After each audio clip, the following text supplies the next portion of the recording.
산골에 가을은 무르노 같다. 아름드리 노송은 빽빽히 늘어박혔다. 무거운 송락을 머리에 쓰고 건들건들 세세히 끼인 도토리, 벗, 돌배, 갈립들은 울긋불긋.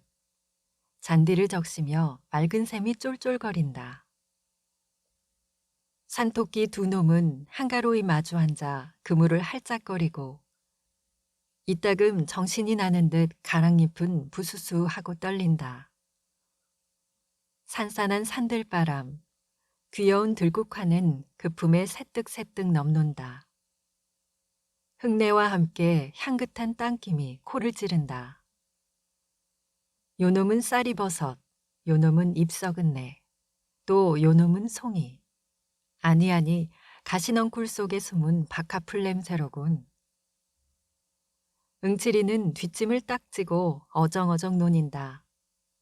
유유히 다리를 옮겨 놓으며 이 나무 저 나무 사이로 호화든다. 코는 공중에서 벌렸다 오므렸다 연신이러며 훅훅. 구붓한 한 송목 밑에 이르자 그는 발을 멈춘다. 이번에는 지면에 코를 야치 갖다 대고 한 바퀴 빙 나물 끼고 돌았다. 아하, 요놈이로군. 썩은 솔잎에 덮여 흙이 봉곳이 돋아올랐다. 그는 손가락을 꾸짖으며 정성스레 살살 헤쳐본다.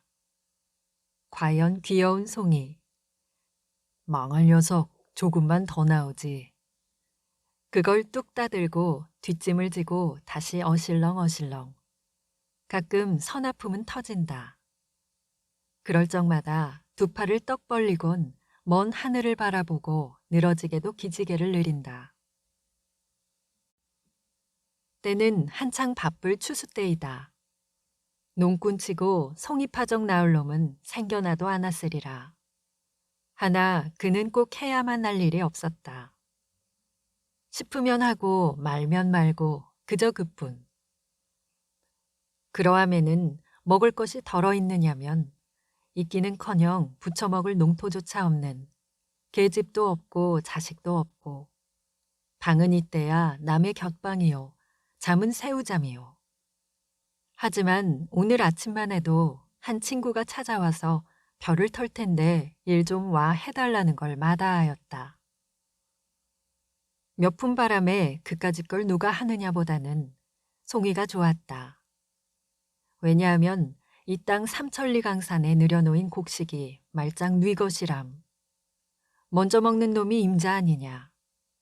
먹다 걸릴 만치 그토록 양식을 쌓아두고 이리다 무슨 난장 맞을 일이람. 걸리지 않도록 먹을 궁리나 할 게지. 하기는 그도 한 3번이나 걸려서 구매밥으로 사관을 틀었다 마는 결국 제 밥상 위에 올라앉은 제목도 자칫하면 먹다 걸리긴 매일반. 올라갈수록 덤불은 우겄다. 머루며 달에, 칡, 게다 이름 모를 잡초. 이것들이 위아래로 이리저리 서리어 좀채 길을 내지 않는다. 그는 잔디길로만 돌았다. 넓적다리가 벌쭉이는 찢어진 고이자락을 아끼며 조심조심 사려딛는다. 손에는 칠구로 엮어든 7개 송이. 늙은 소나무마다 가선 두리번거린다. 사냥개 모양으로 코로 쿡쿡 내를 한다. 이것도 송이 같고 저것도 송이 같고 어떤 게 알짜 송이인지 분간을 모른다. 토끼똥이 소보룩한데 갈잎이 한 입 뚝 떨어졌다. 그 잎을 살며시 들어보니 송이 대구리가 불쑥 올라왔다. 매우 큰 송이인 듯. 그는 반색하여 그 앞에 무릎을 털썩 꿇었다. 그리고 그 위에 두 손을 내들며 10손가락을 다 펴들었다. 가만가만히 살살 흙을 헤쳐본다. 주먹만한 송이가 나타난다. 얘 이놈 크구나. 손바닥 위에 따 올려놓고는 한참 들여다보며 싱글벙글한다.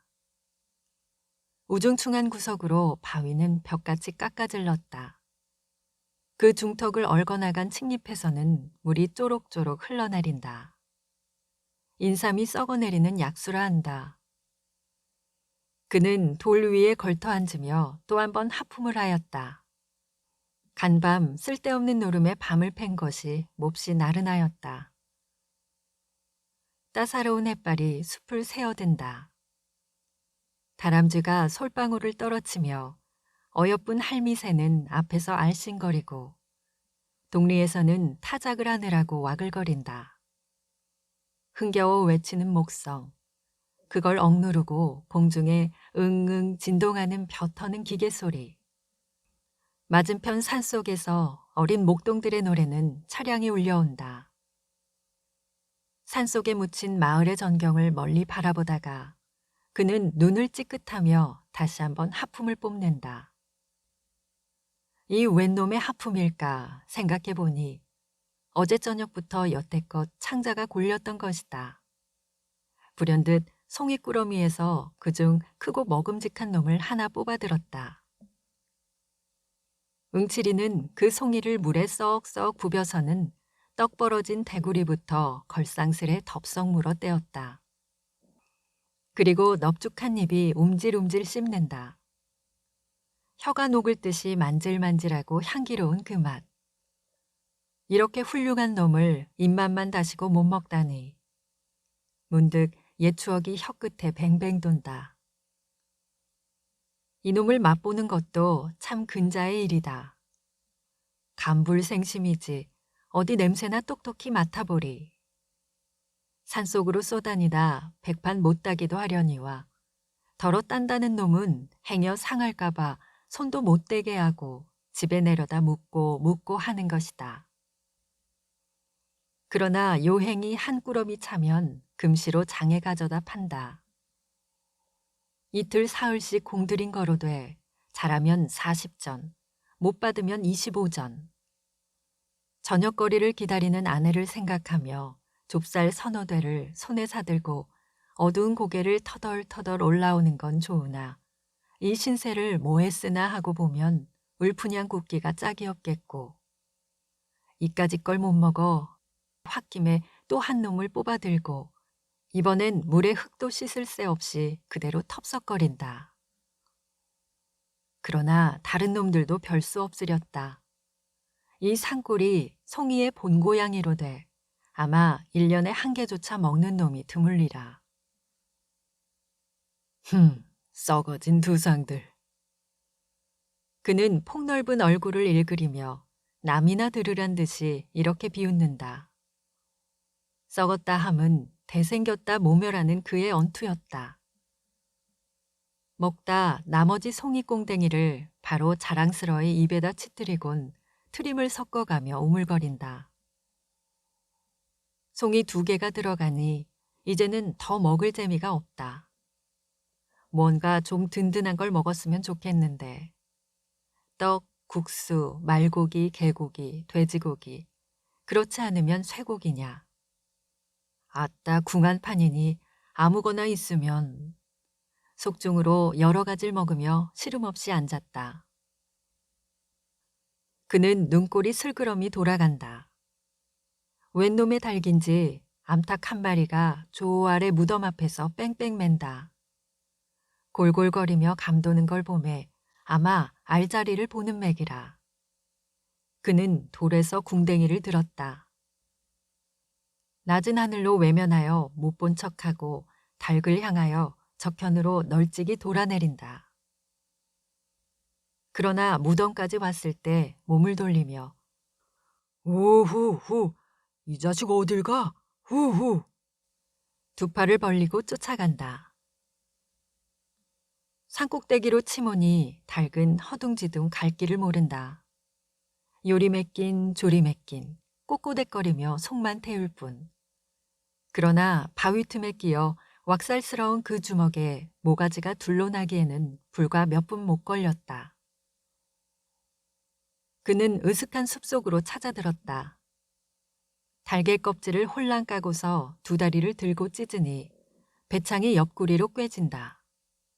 그놈은 긁어 뽑아서 껍질과 한데 뭉치어 흙에 묻어버린다. 고기가 생기고 보니 연하여 나느니 막걸리 생각. 이걸 부글부글 끓여놓고 한 사발 딱 곁두면 똑 좋을 텐데. 제기. 응치리의 고기는 어디 떨어졌는지 술집까지 못 가는 고기였다. 아무려나 고기 먹고 술 먹고 거꾸론 못 먹느냐. 그는 달개 가슴패기를 입에 들여대고 쭉 찢어가며 먹기 시작한다. 쫄깃쫄깃한 놈이 제법 맛이 들었다. 가슴을 먹고 넓적다리, 볼기짝을 먹고 겁안 반쯤을 다 해내고 나니 어쩐지 맛이 좀 적었다. 결국 음식이란 양념을 해야 하는군. 숲을 속으로 그냥 내던지고 그는 설렁설렁 내려온다. 솔숲을 빠져 화정깨로 내리려 할 때 벼랑간 등 뒤에서 여보게, 저 응칠이 아닌가? 고개를 돌려보니 대장가 나는 성파리가 작달막한 채수에 들갑작거리며 고개를 넘어온다. 그런데 무슨 기난 일이나 있는지 불이 나게 달려들더니 자네 응곡의 노네벼 없어진 거 아나? 응칠이는 그만 가슴이 덜컥 내려앉았다. 이 바쁜 때 농꾼의 몸으로 응곡에까지 애써 갈 놈도 없으려니와 또한 하필 절 보고 벼에 없어짐을 말하는 것이 여간 심상치 않은 일이었다. 잡담제하고 응칠이는 자넨 어째서 응곡에까지 갔던가? 하고 대담스레 그 눈을 쏘아보았다. 그러나 성파리는 조금도 겁먹은 기색 없이 어쩌다 지났지 뭘 그래 하며 도리어 얼레발을 치고 덤비는 수작이다. 고얀 놈. 응칠이는 입대 다녀야 동물을 팔아 배를 채우고 그런 비열한 짓은 안 한다. 낯을 붉히자 눈에 불이 보이며 어쩌다 지냈다.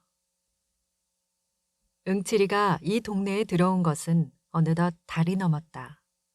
인제는 물릴 때도 되었고 좀 떠보고자 생각은 간절하나 아우의 일로 말미암아 망설거리는 중이었다. 그는 오라는 데는 없어도 갈 데는 많았다. 산으로 들로 해변으로 발뿔이 놓이는 곳이 즉 가는 곳이다. 그러나 저물면은 그대로 쓰러진다. 남의 방앗간이고 헛간이고 혹은 강가 시세장. 물론 수가 좋으면 괵대기 위에서 밤을 편히 잘 적도 있었다. 이렇게 하여 강원도 어수룩한 산골로 이리 넘고 저리 넘고 못 간 데 별로 없이 유랑겸 편답하였다. 그는 한 구석에 머물러 있음은 가슴이 답답할 만치 되우 괴로웠다. 그렇다고 응칠이가 본시 역마직성이냐 하면 그런 것도 아니다. 그도 5년 전에는 사랑하는 아내가 있었고 아들이 있었고 집도 있었고 그때야 어딜 하루라도 집을 떨어져 보았으랴. 밤마다 아내와 마주 앉으면 어찌하면 이 살림이 좀 늘어볼까 불어볼까 애간장을 태우며 갖은 궁리를 되하고 되하였다마는 별 뾰족한 수는 없었다. 농사는 열심으로 하는 것 같은데 알고 보면 남는 건 겨우 남의 빚뿐. 이러다가는 결말엔 봉변을 면치 못할 것이다. 하루는 밤이 깊어서 코를 골며 자는 아내를 깨웠다. 밖에 나아가 우리의 세간이 몇 개나 되는지 세어보라 하였다. 그리고 저는 벼루에 먹을 갈아 찍어들었다. 벽에 바른 신문지는 누렇게 끄을렀다. 그 위에다 아내가 불러주는 물목대로 일일이 내려 적었다. 독이 3개, 호미가 2, 낫이 하나로부터 밥사발, 젓가락, 지피 석단까지. 그 다음에는 제가 빚을 얻어온데 그 사람들의 이름을 쭉 적어 놓았다. 금액은 제각기 그 아래다 달아놓고 그 옆으론 조금 사이를 떼어 역시 조선문으로 나의 소유는 이것밖에 없노라. 나는 54원을 갚을 길이 없음에 죄진 몸이라 도망하니 그대들은 아예 싸울 게 아니겠고 서로 의논하여 억울치 않도록 분배하여 가기 바라노라 하는 의미의 성명서를 벽에 남기자 안으로 문들을 걸어 닫고 울타리 밑구멍으로 새 식구가 빠져나왔다. 이것이 응칠이가 팔자를 고치던 첫날이었다. 그들 부부는 돌아다니며 밥을 빌었다. 아내가 빌어다 남편에게, 남편이 빌어다 아내에게. 그러자 어느 날 밤 아내의 얼굴이 썩 슬픈 빛이었다. 눈보라는 살을 내인다. 다 쓰러져가는 물방앗간 한 구석에서 섬을 두르고 어린애에게 젖을 먹이며 떨고 있더니 여보게유 하고 고개를 돌린다. 왜 하니까 그 말이 이러다간 우리도 고생일 뿐더러 첫째 어린애를 잡겠수. 그러니 서로 갈립시다 하는 것이다. 하긴 그럴 법한 말이다. 쥐뿔도 없는 것들이 붙어 다닌 데짜 별수는 없다. 그보담은 서로 갈리어 제 맘대로 빌어먹는 것이 오히려 가뜩하리라. 그는 선뜻 응낙하였다.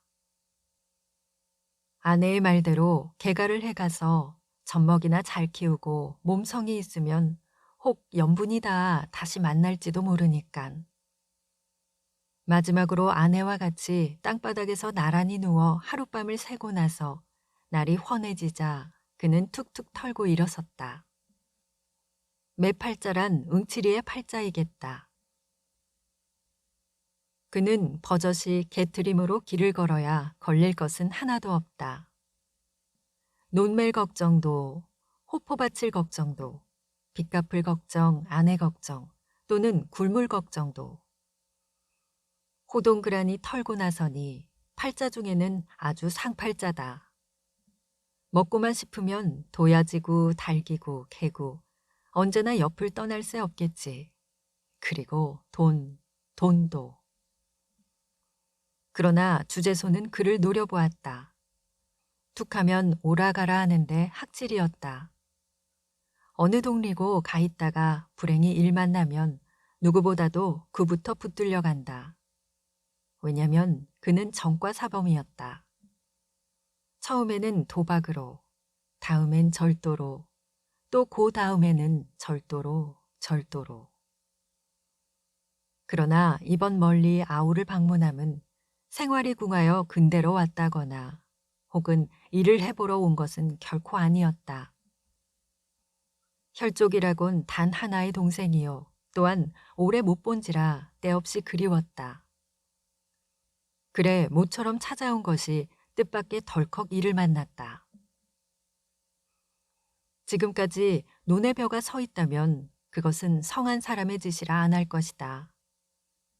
응호는 응곡의 논의 벼를 여태 베지 않았다. 물론 응호가 배워야 할 것이다. 누가 듣던지 그 형 응칠이를 먼저 의심하리라. 그럼 여기에 따르는 모든 책임을 응칠이가 혼자 지지 않으면 안 될 것이다. 응호는 진실한 농꾼이었다. 나이 31로 무던히 철났다 하고 동리에서 쳐주는 모범 청년이었다. 그런데 배를 베지 않는다. 남은 다들 거둬들였고 털기까지 하련만 그는 벨 생각조차 않는 것이다. 지주라든 혹은 그에게 장리를 놓은 김참판이든 뻔질 찾아와 벼를 베라 독촉하였다. 얼른 털어서 낼 건 내야지. 하면 그 대답은 계집이 죽게 됐는데 벼는 다 뭐쥬? 하고 한결같이 내뱉는 소리뿐이었다. 하기는 응호의 아내가 지금 기지 사경임에 틈은 없었다 하더라도 돈이 놀아서 약을 못 쓰는 이 판이니 진시 벼라도 털어야 할 것이다. 그러면 왜 안 털었던가? 그것은 작년 응호와 같이 지주 문전에서 타작을 하던 친구라면 묻지는 않으리라. 한 해 동안 애를 졸이며 호자식 모양으로 알뜰히 가꾸던 그 별을 걷어들임은 기쁨에 틀림없었다. 꼭두 새벽부터 애틋하며 괴로움을 모른다. 그러나 캄캄하도록 털고 나서 지주에게 도지를 제하고 장리쌀을 제하고 색초를 제하고 보니 남은 것은 등줄기를 흐르는 식은땀이었을 따름. 그것은 슬프다 하기보다 끝없이 부끄러웠다. 같이 털어주던 동무들이 뻔히 보고 섰는데 빈지게로 덜렁거리며 집으로 돌아오는 건 진정 열적이 짝이 없는 노릇이었다. 참다 참다 못해 응호는 눈에 눈물이 흘렀던 것이다. 가뜩한데 엎치고 덮치더라고 올해는 고나마 흉작이었다. 새바람과 비에 벼는 깨깨 비틀렸다. 이놈을 가을하다간 먹을 게 남지 않음은 물론이요. 빚도 다 못 가릴 모양. 에라 빌어먹을 거 너들끼리 캐다 먹든 말든 멋대로 하여라 하고 내던져 두지 않을 수 없다. 별을 거뒀다고 말만 나면 빚쟁이들은 우우 몰려들 거니깐. 응칠이의 죄목은 여기에서도 또렷이 드러난다. 국으로 가만만 있었다면 좋은 걸. 이 사품에 뛰어들어 지주의 뺨을 제법 갈긴 것이 응칠이었다. 처음에야 그럴 작정이 아니었다. 그는 여러 곳 물을 마신 이만치 어지간히 속이 트인 건달이었다. 지주를 만나 까놓고 썩 좋은 소리로 의논하였다. 올 농사는 반실이니 도지도 좀 감해주는 게 어떠냐고. 그러나 지주는 아무 말 없이 고개를 모로 흔들었다. 정이러면 하여튼 1년품은 빼야 할 테니 나는 근원에다 불을 지르겠수 하여도 잠자코 응치 않는다. 지주로 보면 자기로도 그 벼는 넉넉히 거둬들일 수 있다마는 한번 버릇을 잘못해 놓으면 어느 작인까지 행실을 벌일까 염려하여 겉으로 독촉만 하고 있는 터이었다. 실상이야 고까지 펴쯤 있어도 고만 없어도 고만. 그 심보를 눈치채고 응칠이는 화를 벌컥 낸 것만은 좋으나 저도 모르게 대뜸 주먹뺨이 들어갔던 것이다. 이렇게 문제족에 있는 벼인데 귀신의 노름 같은 병괴가 생겼다. 다시 말하면 벼가 없어졌다. 그것도 병들어 쓰러진 쭉정이는 제쳐놓고 무얼로 그랬는지 알짱 이상만 따갔다. 그 면적으로 어림하면 아마 못돼도 한 댓말가량은 될는지. 응칠이가 아침 일찍이 그 논깨로 논일자 이걸 발견하고 기가 막혔다. 누굴 성가시게 굴려고 그러는지. 산속에 파묻힌 논이라 아직은 본 사람이 없는 모양 같다. 하나 동리에 이 소문이 퍼지기만 하면 저는 어느 모로든 혐의를 받아 패는 조이 입어야 될 것이다. 응칠이는 송이도 송이려니와 실상은 궁리에 바빴다. 속중으로 지목 갈 만한 놈을 여러 들어보았으나 이렇다 찍을 만한 증거가 없다. 어쩌면 재성이나 성팔이 이 둘 중의 지실이라 하고 결국 이렇게 생각던 것도 응칠이가 아니면 안 될 것이다. 원수는 외나무 다리에서 만났다. 응칠이는 저의 짐작이 들어맞음을 알고 당장에 일을 낼 듯이 성팔이의 눈을 들이노렸다. 성팔이는 신이 나서 떠들다가 그 눈총에 어이가 질려서 고만 벙벙하였다. 그리고 얼굴이 헬쑥하여 마주대고 쳐다보더니 그래 자네 왜 그렇게 놓아나? 지내다 보니깐 그렇길래 일테면 자네 보고 얘기지 뭐. 하고 뒷갈망을 못하여 우물쭈물한다.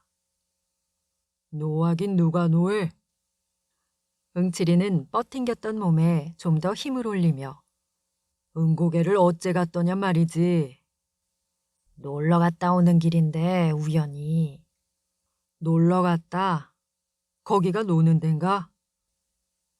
그렇게까지 모를 건 뭔가? 난 응고개 아니라 서울은 못 갈 사람인가? 하다가 성팔이는 속이 타는지 코로 쿵 하고 날숨을 길게 뽐낸다. 이렇게 나오는 데는 더 물을 필요가 없었다. 성팔이란 놈도 여간 내기가 아니요. 구장 내 소린가 뭔가 떼다 먹고 한번 다녀온 놈이었다.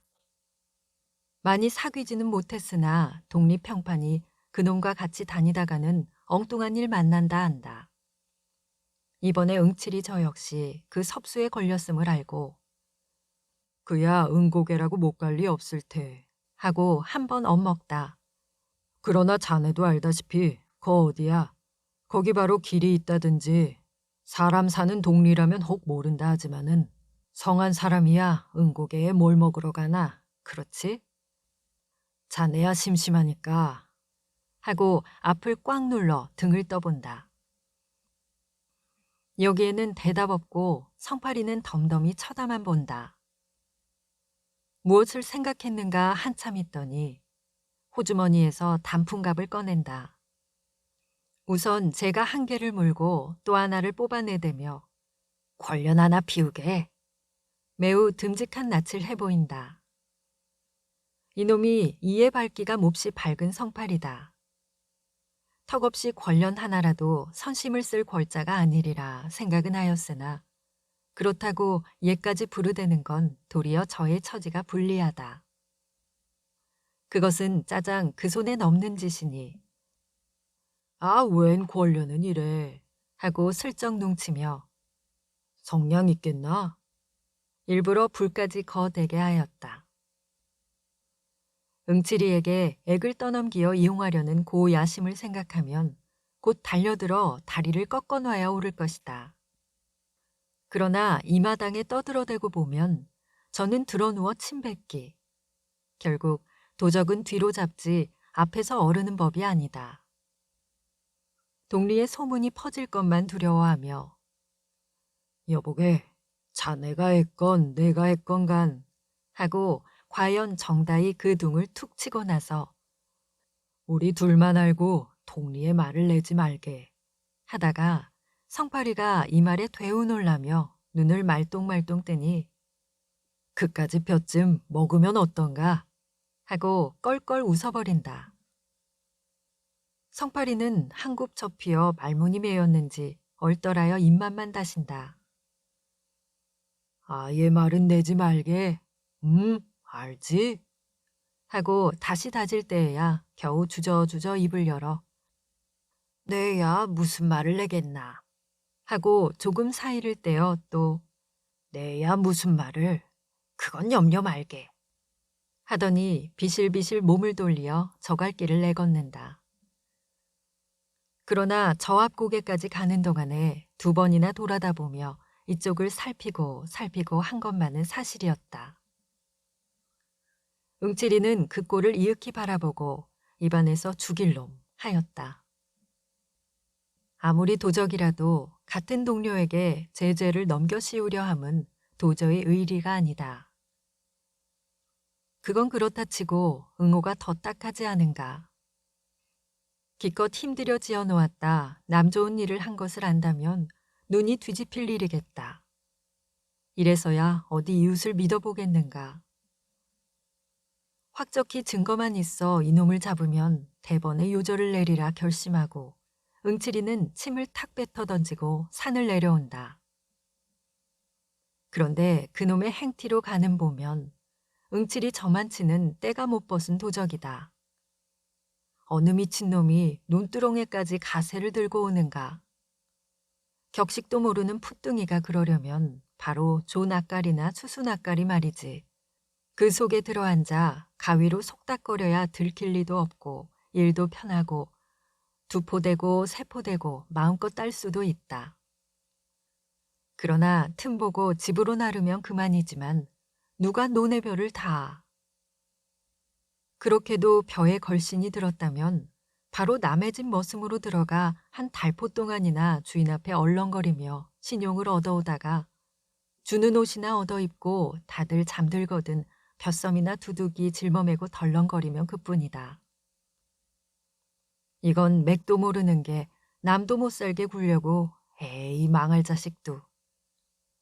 그는 분노에 살이 다 부들부들 떨리는 듯 싶었다. 그러나 이런 종도둑이란 봉이 나기 전에는 바짝 물고 덤비는 법이었다.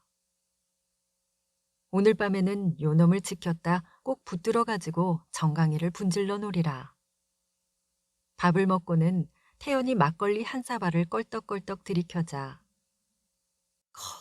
가을이 되니깐 맛이 한결 낫군. 그는 주먹으로 입가를 쓱쓱 훔친 다음 송이꾸럼에서 3개를 뽑는다. 그리고 그걸 갈퀴같이 마른 주막 할머니 손에 내어주며 에쑤 송이나 잡숫게요 하고 술값을 치렀으나 에휴 송이도 그놈 참. 간살을 피우는 것이 겉으로는 반기는 척하면서도 좀 시쁜 모양이다. 제따는 한 개에 3전씩 치더라도 9전밖에 안 되니까. 응칠이는 슬며시 화가 나서 그 얼굴을 유심히 들여다보았다. 움푹 들어간 볼때기에 저건 왜 또 저리 멋없이 붉어졌는지 툭 나온 광대뼈하고 치마 아래로 남실거리는 발가락은 자칫 잘못 보면 황새 발목이니 이건 언제 잡아가려고 남겨두는 거야. 보면 볼수록 하나 이쁜 데가 없다. 한두 번 먹은 것도 아니요. 언젠가 울타리께 풀을 베어주고 술사발이나 얻어먹은 적도 있었다. 그렇게 야멸치게 따질 건 뭔가. 그는 눈살을 흘긴 마치고는 하나를 더 꺼내어 예스, 또 하나 잡숫게요. 내던져주곤 대돌에 가래침을 탁 뱉었다. 그제야 식성이 좀 풀리는지 그 가축으로 웃으며 아이고 이거 자꾸 주면 어떻게 해? 어떡하긴 자꾸 살찌게요. 하고 한마디 톡 쏘고 일어서다가 무엇을 생각함인지 다시 툇마루에 주저앉는다. 그런데 참 요즘 성팔이 보셨수? 아니, 당최 볼 수가 없더구먼. 술도 안 먹으러 와요? 안 와.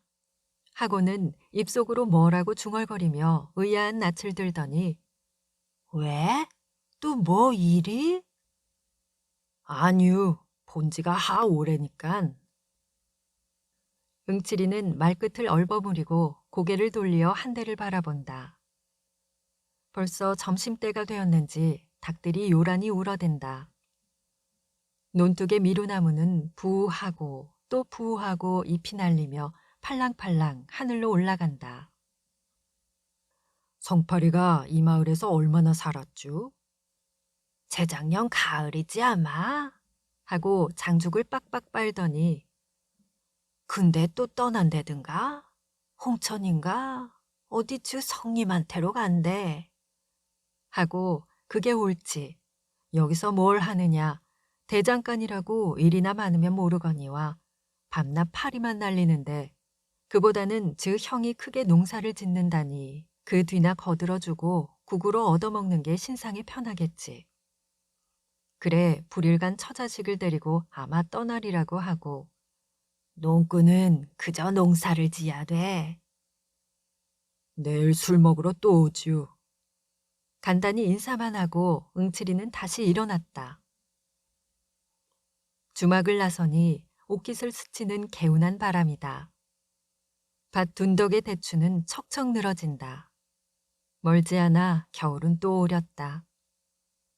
그는 응호의 집을 바라보며 그간 죽었는지 궁금하였다. 응호는 봉당에 걸터 앉았다. 그 앞 화로에는 약이 바글바글 끓는다. 그는 정신없이 들여다보고 앉았다. 우중충한 방에서는 아내의 가쁜 숨소리가 들린다. 쌕쌕 하다가 아이고 하고는 까무러치게 콜록거린다. 가래가 치밀어 몹시 괴로운 모양. 뽑아줄 사이가 없이 풀들은 뜰에 엉켰다. 흙이 드러난 지붕에서 망초가 휘어청 휘어청 바람은 가끔 찾아와 쌀이문을 흔든다. 그럴 적마다 문은 을씨년스럽게 삐걱삐걱. 이웃의 발바리는 부엌에서 한창 바쁘게 달그락거린다. 마는 아침에 아내에게 먹이고 남은 조죽밖에야. 아니 그것도 참 남편이 마저 긁었으니 사발에 붙은 찌꺼기뿐이리라. 거 다 졸았나 보다. 응칠이는 약이란 다 졸면 못 쓰니 고만 짜 먹여라 하였다. 약이라야 어제 저녁 울 뒤에서 올가들인 구렁이지만. 그러나 응호는 듣고도 흘렸는지 혹은 못 들었는지 잠자코 고개도 안 든다. 옛다, 송이 맛이나 봐라. 하고 형이 손을 내밀재야 겨우 시선을 들었으나 술이 거나한 그 얼굴을 거북살스레 훑어본다. 그리고 송이를 고맙지 않게 받아 방에 치뜨리고는 이거나 먹어 하다가 뭐? 소리를 크게 질렀다. 그래도 잘 들리지 않으므로 뭐야 뭐야 좀 똑똑히 하라니까 하고 골피를 찌푸린다.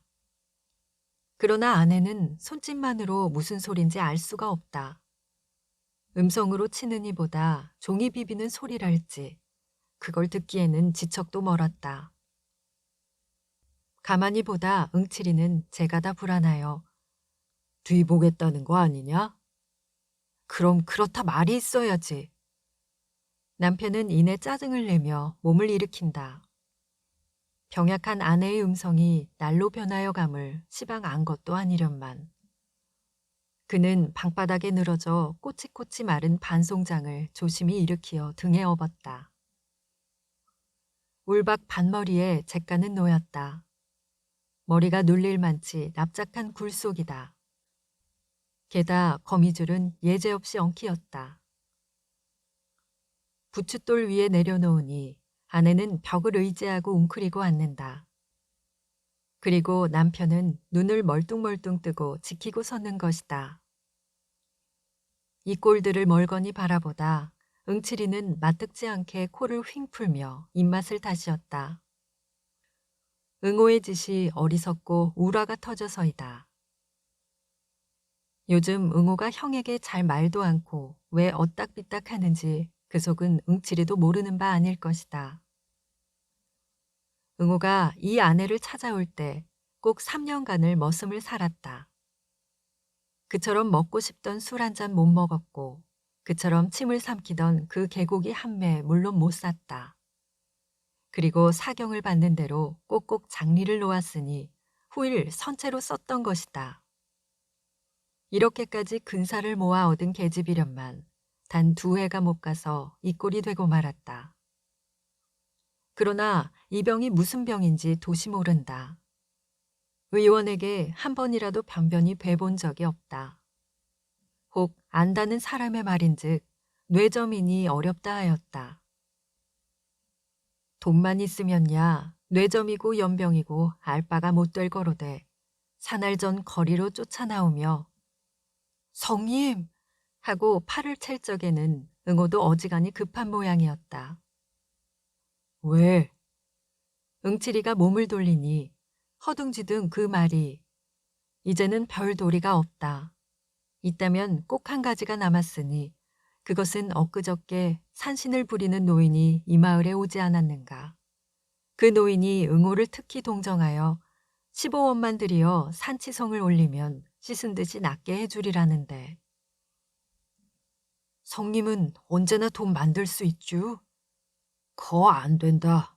지성들은 알병이 안 낫겠니? 하여 여전히 딱대고 그러게 내 뭐래든 예전에 계집 다 버리고 날 따라 나서랬지 하고. 그래, 농꾼의 살림이란 제 목맥이라지. 그러나 아우가 아무 말 없이 몸을 획 돌리어 집으로 들어갈 때 응칠이는 속으로 또 괜한 소리를 했구나 하였다.